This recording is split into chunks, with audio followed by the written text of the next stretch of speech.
میرے لورز بھی ہیں، میرے ہیٹرز بھی ہیں. یہ عزت اللہ کی طرف سے ہے. کسی کی ذلت ہے تو وہ اللہ کی طرف سے ہے. ان کے لیے ضرورت ہے کہ نوک نوک کہ ہم نے جو کچھ بھگتنا تھا، جو کچھ بیڈ ٹائم جو بھی ہم نے دیکھنا تھا وہ دیکھ چکے ہیں. حسن ایوب خان کے تمام دیکھنے والوں کو السلام علیکم. ناظرین، پہلے ایک بری خبر سے آغاز کرتے ہیں، اور بری خبر یہ ہے کہ پیٹرولیم مصنوعات کی قیمتوں میں گزشتہ رات ایک بار پھر اضافہ کر دیا گیا. تقریباً 6 روپے کچھ پیسے پیٹرول کی قیمت، جبکہ 13 روپے کچھ پیسے ڈیزل کی قیمت بڑھ گئی. اب بنیادی سوال یہ ہے کہ اس وقت حکومت کے پاس کیا کوئی ایسا آپشن موجود تھا جو انہوں نے استعمال نہیں کیا کہ یہ پیٹرولیم مصنوعات کی قیمتوں میں اضافے کو روکا جا سکتا. بقول حکومت کی انہوں نے تو اپنا جو ایگزیکٹلی جتنا یعنی بوجھ پاس آن ہونا تھا عوام کے اوپر، اس میں انہوں نے کچھ خود سہا اور کچھ تھوڑا بہت جو معمولی سا نامنل سا اضافہ جو ہے وہ عوام کے اوپر منتقل کیا.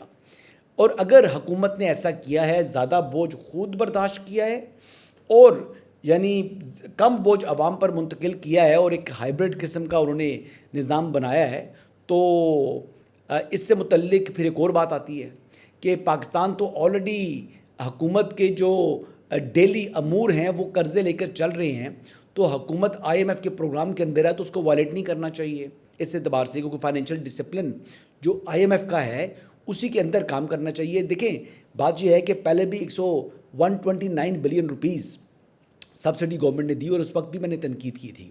میں نے کہا کہ یہ ایسا ہی ہے کہ ایک شخص قرض لے کر مسجد میں خیرات کر دے، تو یہ ایسے ہو نہیں سکتا. آپ نے قرض لیا ہوا ہے، وہ قرض آپ نے ادا کرنا ہے، اور ہم اپنی آنے والی نسلوں کو یعنی مزید قرضوں کے بوجھ کے نیچے نہیں دھکیل سکتے. تو بنیادی بات یہ ہے. لیکن بہرحال ایک اور امپورٹنٹ بات یہ ہے کہ پیٹرولیم مصنوعات کی جو قیمتوں میں اضافہ ہے، یہ معاملہ جو ہے یہ اب جو وفاقی آئینی عدالت ہے اس میں چیلنج کرتی ہے، اور اس میں حکومت پاکستان کو اور سیکٹری اسٹیبلشمنٹ ڈویژن کو فریق بنایا گیا ہے. موقف اختیار کیا گیا ہے، جو درخواست ہے اس میں کہ حکومت کو پیٹرول ڈیزل کی قیمت 200 روپے فی لیٹر مقرر کرنے کا حکم دیا جائے. اور یہ بھی کہا گیا جی کہ عدالت یہ حکم دے کہ حکومت کو، کیونکہ حکومت خلیجی ممالک سے رعایتی نرخوں کے اوپر پیٹرولیم مصنوعات کو درآمد کرتی ہے. یہ اب کہہ رہے ہیں جی کہ غریب ملک میں پیٹرول اور ڈیزل کی قیمت 400 روپے تک جو پہنچنا ہے وہ ظلم ہے. اب دیکھتے ہیں کہ جو ڈیزل ہے اس کی قیمت کیا ہے، اور ٹیکسز کتنے لیے جا رہے ہیں، لیویز کتنی لی جا رہی ہیں، یا کس طریقے سے حکومت اپنی جیب گرم کر رہی ہے اور کس طریقے سے وہ رعایت کر سکتی تھی. اب دیکھیں جی، ڈیزل کی جو قیمت ہے اس کے اوپر 21% ٹیکس شامل ہے فی لیٹر کے اوپر، اور فی لیٹر پر تقریباً 82 روپے 81 پیسے جو ہیں وہ اور ٹیکسیز ہیں. مزید جو ڈیوٹیز ہیں، ٹیکسیز اور ڈیوٹیز عائد کی گئی ہیں. ڈیزل پر 51 روپے 62 پیسے کسٹم ڈیوٹی ہے جی. 28 روپے 69 پیسے لیوی کی شرح مقرر ہے اس وقت. دوسری بات یہ ہے جی کہ ڈیزل پر 17 روپے 14 پیسے فریٹ ہے، اور 7 روپے 87 پیسے OMC، اور 8 روپے 64 پیسے جو ہے نا وہ ڈیلر مارجن لیا جاتا ہے. یعنی 8 روپے ڈیلر مارجن، ظاہری بات ہے جو پیٹرول پمپ جو بیچ رہا ہے اس نے بھی لینا ہے، پھر مارکیٹنگ کمپنی جو ہوتی ہے اس نے بھی اپنا حصہ لینا ہوتا ہے. تو پھر اس طریقے سے جو فریٹ ہے جو وہاں سے کسی دوسرے ملک سے یعنی آپ کے پمپ تک جو آنے کی قیمت ہوتی ہے وہ بھی ادا کرنی پڑتی ہے، وہ بھی شہری کی جیب سے نکلتی ہے. تو یہ وہ پیسے ہیں جو کہ حکومت کی جیب میں تو نہیں آ رہے. ہائی اوکٹین کی اگر ہم بات کریں تو اس پر جو لیوی کی شرح ہے وہ 305 روپے 37 پیسے فی لیٹر تک پہنچ چکی ہے. اور میں خود جو ہے HOBC ڈلواتا ہوں، میری گاڑی کے اندر HOBC ہی ڈلتا ہے، تو میں بیسکلی یہ ٹیکس پے کر رہا ہوں. ایک بار پھر میں وہ بات ریپیٹ کروں گا، یہ جو درخواست دائر ہوئی ہے آئینی عدالت کے اندر جو چیلنج کیا ہے معاملے کو، آئی ول ریپیٹ اٹ اگین. نہ ہماری اکانومی کویت کی ہے، نہ قطر کی ہے، نہ سعودی عرب کی ہے، نہ ہم UAE ہیں، نہ ہمارے پاس کوئی ایسے ذخائر موجود ہیں کہ ہم یہ جو بوجھ ہے یہ عوام پر پاس نہ کرے حکومت. اگر یہ آج پاس آن نہیں کرے گی تو کوئی بھی وزیر اعظم، وزیر، سیکٹری، کوئی بھی ڈائریکٹر، جو بھی لوگ متعلقہ حکام ہیں وہ اپنی جیب سے آپ کو سبسڈی نہیں دیں گے. یہ آپ کی آنے والی نسل کو قرض کے یعنی بوجھ کے نیچے مزید منتقل کر دیں گے. تو اپنے سے زیادہ آپ کو اپنی اولاد کا خیال کرنا چاہیے. اور میرے خیال کے مطابق میری جو فیملی ہے اس کا پاکستان چھوڑ کے جانے کا کوئی ارادہ نہیں ہے. تو میں اس لیے یہ بات کرتا ہوں. لوگ بڑے لان تان کرتے ہیں, بڑی عجیب و غریب قسم کی گفتگو کرتے ہیں, حکومت کے بھی, اپوزیشن کے بھی, ایون کہ عام لوگ بھی. تو میں تو یہی کہوں گا کہ ہم اپنی آنے والی نسلوں کو مزید مقروض نہ کریں. جیسے ہماری پریویس جو ہماری جنریشن تھی وہ ہمیں مقروض کر کے چلے گئی ہیں. ملک کا کہتے ہیں بھٹا بٹھا دیا ہے, تو مزید اب بھٹا نہیں بیٹھنا چاہیے. ملک کو یعنی ایک ایسے طریقے سے چلائیں جو کہ جس طریقے سے دنیا چلتی ہے. پیٹرولیم مصنوعات کے بعد آپ بات کرتے ہیں گرینڈ حیات لگژری اپارٹمنٹس کی یا ون کانسٹیٹیوشن ایونیو کی. پہلے تو سی ڈی اے نے جب یہ پلاٹ فروخت کیا تھا تو اس وقت یہ 7 اسٹار ہوٹل کا پلاٹ تھا. لیکن جس کمپنی نے یہ پلاٹ خریدا اس نے ہوٹل بنانا تھا.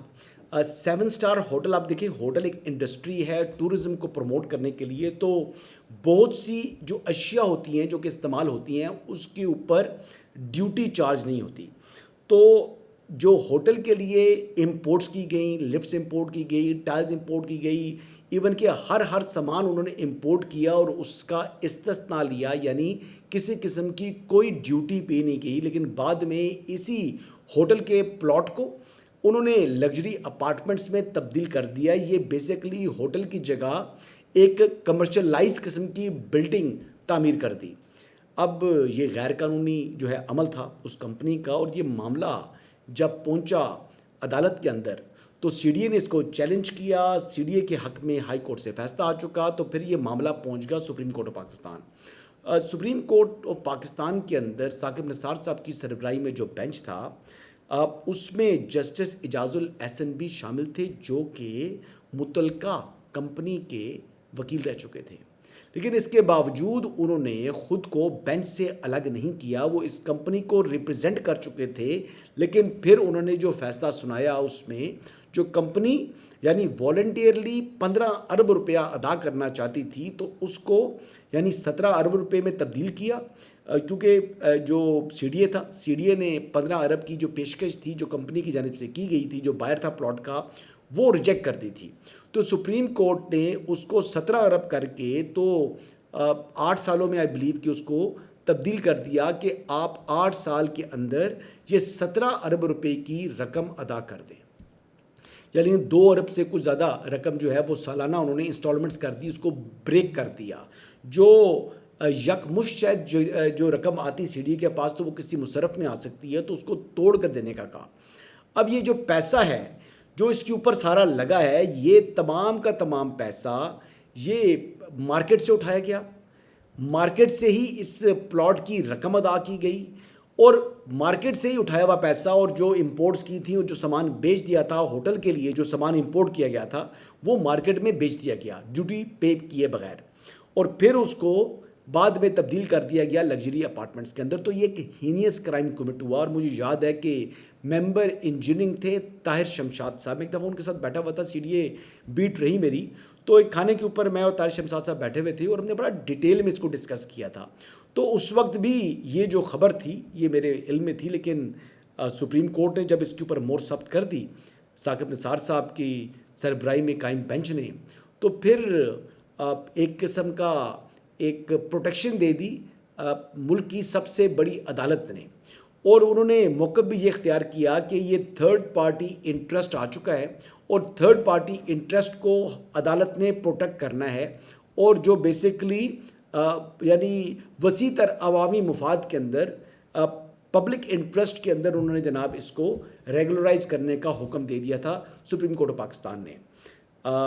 جب آپ نے جس پرپز کے لیے پلاٹ لیا اس کا پرپز چینج کر دیا, یہاں پر جو سی ڈی اے کی پلاننگ کہتی ہے کہ ہوٹل ہونا چاہیے وہ ہوٹل کی جگہ ان کو لگژری اپارٹمنٹس میں تبدیل کر دیا. تو یہ اوور آل جو ہے یہ ایک سچویشن سامنے آ چکی ہے.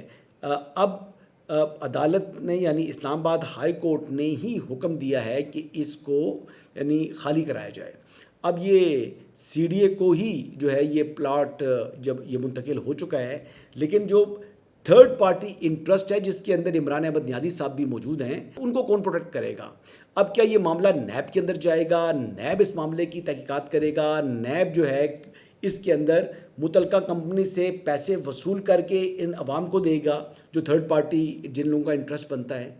تو یہ ایک بڑی کہتے ہیں کہ انکلیئر سچویشن بن چکی ہے۔ میرے خیال کے مطابق اوور آل جو ہمارا سسٹم ہے ملک کا، اس کو اگر دیکھا جائے تو اس کے بھونڈے ہونے کی ایک بہت بڑی مثال ہے یہ 1 کانسٹیٹیوشن ایونیو یا گرینڈ حیات بلڈنگ جسے کہا جاتا ہے۔ تو یہ بظاہر ایک کالا دھبا ہے جی ہمارے نظام کے اوپر کہ کس طریقے سے اللیگل تعمیرات ہوئیں، کس طریقے سے یہاں سے مارکیٹ سے وہ کمپنی وہ شخص وہ پیسے اٹھاتے رہے، پھر کس طریقے سے اسی بلڈنگ کے عوض جو ہے وہ بینک آف پنجاب سے لون لیا گیا۔ یہ تمام کی تمام چیزیں ایسی ہیں جو کہ یعنی ایک بدنما داغ ہیں ہمارے موجودہ نظام کے اوپر، لیکن یہ نظام آج سے نہیں ایک عرصے سے اسی طریقے سے چل رہا ہے۔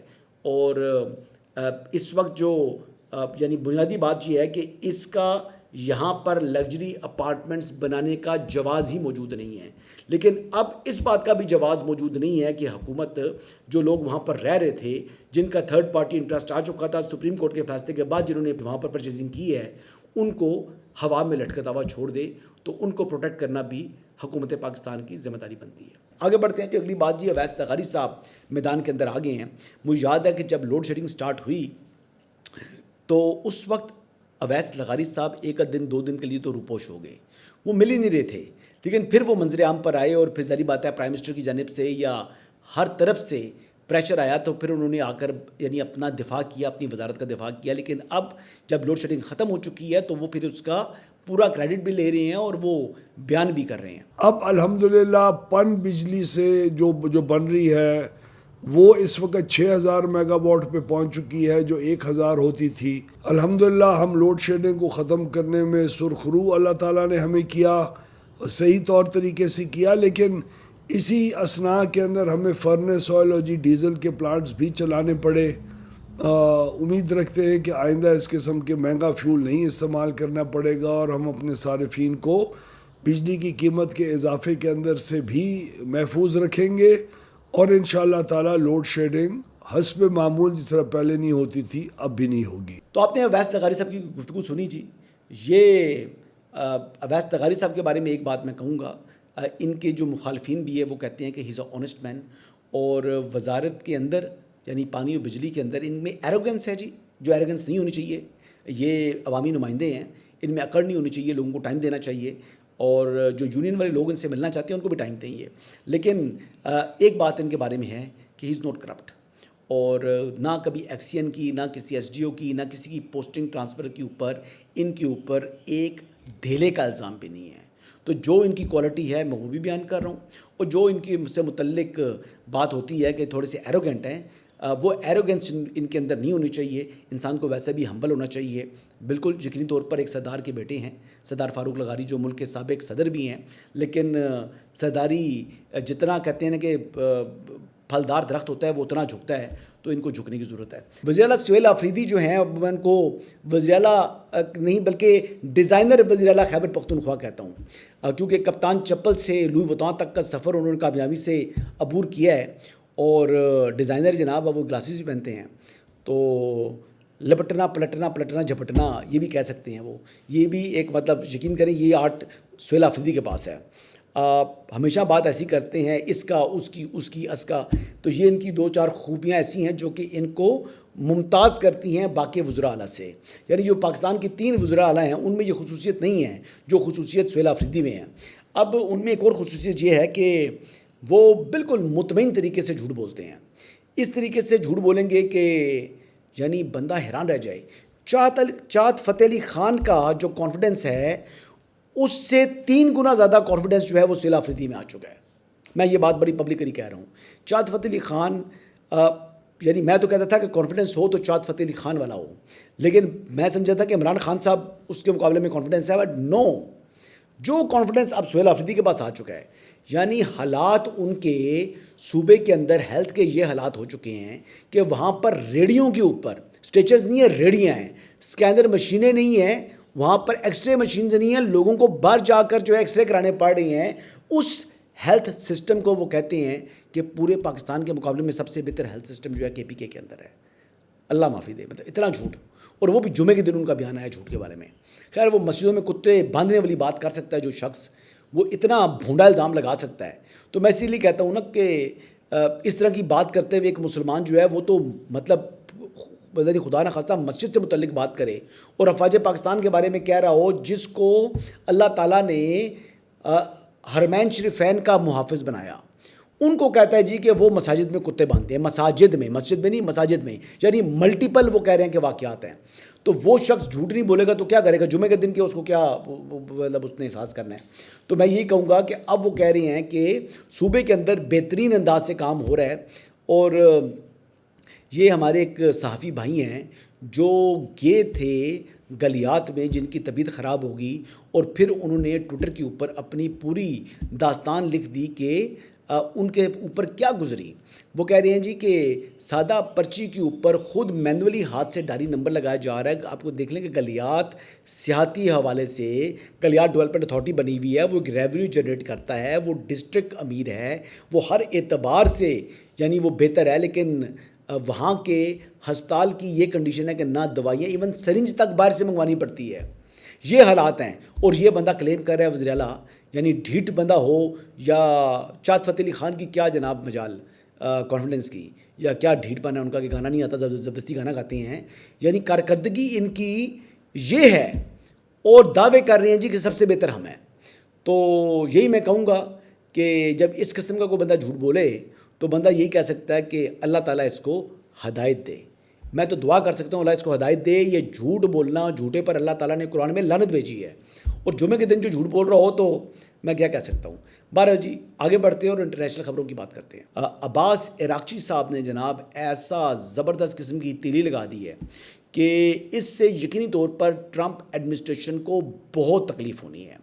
ٹرمپ ایڈمنسٹریشن نے جو کانگریس کی کمیٹی کے سامنے جا کر موقف اختیار کیا تھا کہ $25 ارب جو ایران کے اوپر مسلط شدہ امریکی جنگ ہے اس کی ٹوٹل کاسٹ جو ہے اس وقت تک اتنی پے کرنی پڑی ہے امریکہ کو، تو پھر اس کا ٹکا کا جواب دیا عباس عراقچی صاحب نے. وہ فرماتے ہیں کہ یہ $25 ارب نہیں بلکہ اس سے 4 گنا یعنی $100 ارب اس کی کاسٹ پڑ چکی ہے امریکہ کو. اچھا جی دوسری طرف یہ بات آ رہی ہے جی کہ یہ یعنی بظاہر جو ہے نا وہ ہم پنجابی میں کہتے ہیں چونڈی کاٹی ہے انہوں نے بڑی زوردار قسم کی، یہ چبنی ہے، یہ تکلیف دے گی. یہاں پر کوئی بندہ چونڈی کاٹے نا یا کسی جگہ پر چونڈی کاٹے وہ بندہ کہتا ہے اوہ یہ کیا ہوا.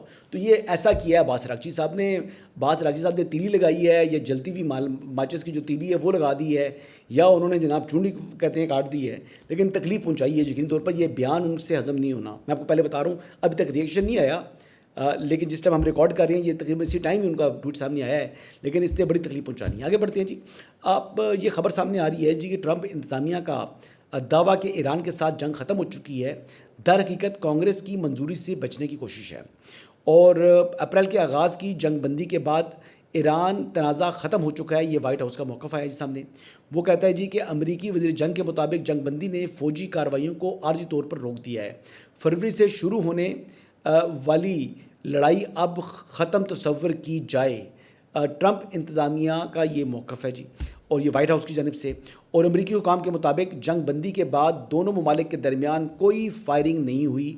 جنگ کے لیے وار پاورز ایکٹ کے تحت کانگریس کی منظوری لازمی ہے. یہ اب قانونی ماہرین جو امریکہ کے ہیں وہ یہ کہہ رہے ہیں کہ یہ اب ان کو منظوری چاہیے، اور وہ قانون کے مطابق 60 دن سے زیادہ اگر فوجی کارروائی ہوگی تو اس کے لیے کانگریس کی منظوری درکار ہوگی. اب وہ جو ڈیموکریٹ جو اراکین ہیں وہ کہہ رہے ہیں کہ آپ منظوری کے لیے آؤ، اور یہ کہہ رہے ہیں کہ منظوری کی ضرورت نہیں ہے. تو میرے خیال کے مطابق اس مرتبہ ٹرمپ انتظامیہ ایک بار پھر یعنی جو روایات ہیں اس سے ہٹ کر اپنا زور دکھا سکتی ہے، اور ایگزیکٹو اپنا زور اس وقت دکھائے گا. اس کی وجہ یہ ہے کہ ان کو معلوم ہے کہ ہو سکتا ہے کہ کل وہ یہ زور دکھانے کی پوزیشن میں بھی نہ ہوں تو اس وقت ریپبلکن تو کم از کم ان کے ساتھ آنے چاہیے، اگر نہیں آئے تو یہ بھی ایک بڑا اپسیٹ ہوگا۔ بہرحال جی، ایرانی چیف جسٹس ہیں غلام حسین محسنی ان کا نام ہے، ان کی طرف سے ایک بڑی پازیٹیو بات سامنے آئی ہے، اور وہ کہتے ہیں جی کہ تہران نے مذاکراتی عمل سے کبھی وہ پیچھے نہیں ہٹا۔ انہوں نے کہا جی کہ ہم نے کبھی امریکہ کے ساتھ مذاکرات بند نہیں کیے، ایران جنگ کا خواہاں نہیں مگر اس سے خوفزدہ بھی نہیں ہے، قومی وقار کو خطرہ ہو تو ایران بھرپور دفاع کرے گا، مذاکرات ہمیشہ دلیل اور منطق کی بنیاد پر ہونے چاہیے، ایران کسی بھی جبر یا دباؤ کو قبول نہیں کرے گا، دشمن جارحیت کے باوجود اہداف حاصل نہیں کر سکا، مذاکرات میں دباؤ نہیں ڈال سکتا، امریکہ کے خلاف قانونی کارروائی جاری رکھی جائے گی، جنگی جرائم میں ملوث افراد سے ہرجانہ بھی وصول کیا جائے گا۔ تو اس کا جو میرا ٹیک اوے ہے کہ وہ بڑے یعنی اچھی بات ہے کہ مذاکرات کے حوالے سے جو چیف جسٹس ہیں غلام حسین محسنی، ان کا یہ کہنا کہ جنگ کے بعد اب وہ ابھی بھی مذاکرات کے لیے یا مذاکرات کا آپشن اوپن ہے، تو جو کہ ایک پازیٹیو جسچر ہے۔ بہرحال لیٹ سی جی، اب پریزیڈنٹ ٹرمپ اٹھتے ہیں، جو تیلی لگائی ہے عباس راکچی صاحب نے، یہ کتنی چبھتی ہے، اس کے اوپر کتنی چیخیں نکلتی ہیں۔ آج یہ بھی دیکھتے ہیں کہ جو 60 دن مکمل ہو چکے ہیں، تو پھر اس کے بعد جو روایت ہے کہ یا قانون ہے اس کے مطابق کانگریس سے منظوری درکار ہے، وہ منظوری کے لیے اب ٹرمپ ایڈمنسٹریشن کانگریس میں جاتے ہیں یا نہیں جاتے، اور اگر نہ گئے تو پھر کیا ہیجانی کیفیت بنے گی، اس کے اوپر ڈیموکریٹس کیا موقف اختیار کریں گے، یا کیا دوبارہ احتجاج ہوگا، کیا سمت یہ معاملہ اختیار کرے گا، یہ آنے والا وقت بتائے گا۔ لیکن بہرحال بظاہر ایسے ہی وائٹ ہاؤس کا موقف جو سامنے آیا وہ یہ واضح کر رہا ہے کہ ٹرمپ ایڈمنسٹریشن اب کانگریس میں جا کر منظوری لیتی ہوئی دکھائی نہیں دے رہی۔